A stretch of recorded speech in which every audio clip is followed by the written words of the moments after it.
3 qualities to look for in your therapist from a licensed marriage and family therapist myself. First is curiosity. Now, not everybody is inherently or characteristically curious, but it is a skill that can be cultivated. And so curiosity is essential because if your therapist is sitting there listening to your story, listening to you be vulnerable, and their thoughts are not like, oh, that's interesting. I wonder what made them think that, or I wonder why they're bringing this up, or I wonder this kind of contrasts from what they said last week. I wonder why that's happening.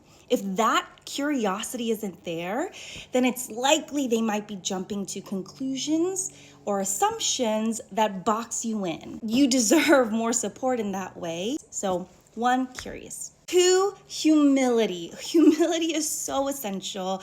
I'll be the first to admit that so many therapists have a bit of a Jesus complex, have a bit of a helper fix-it complex, and we have our own stories. Either we were really met and cared for by someone, so we want to perpetuate that, or we didn't have that growing up. And so there's this want to really give that to others. How that can get weird and unhelpful, I really think humility is the tipping point of that. So humility is essential because humility says, I don't know your story better than you.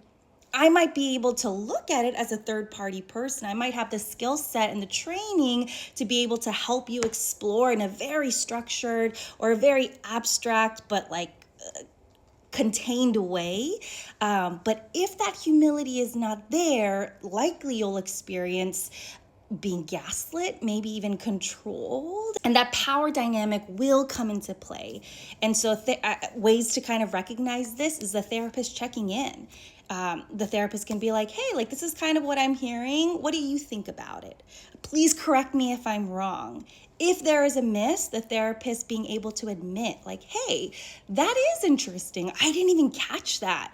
Can I think about that? Or I'm sorry, I really did not, I don't know how that kind of happened, but can we talk about it? Can we experience a repair? So humility is essential because the whole point of therapy is to help you all be able to experience and engage in these healthy repairs, the ones that are healthy and safe. And we're supposed to help model that. And so if we cannot do that because we cannot be wrong, because we have some complex or power play going on, then that's bad. Then we're perpetuating things that are not good and definitely very empire mentality, and we want to X that. And the third is professionalism or skillfulness, I guess. An image I really like to give people is it's like we're driving a car, but you are in the driver's seat. I just happen to know I went to school, I experienced, and I learned how to read the map. And so as you share parts of your story, I'm reading the map going it sounds like it'd be helpful if we took a right at the stop sign. But at any point, you are totally allowed to slam the brakes. You are allowed to be I don't want to turn right at the stop sign. And my role is to be okay, tell me about that. Because what I'm kind of hearing is that turning right at the stop sign will be helpful.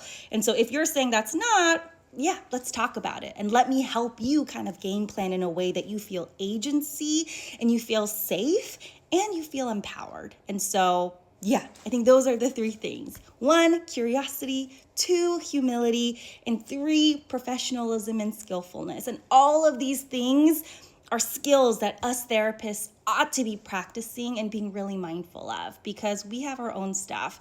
And a lot of us, if not all of us, have our own therapists as well. So yes, that's just my little tidbit there.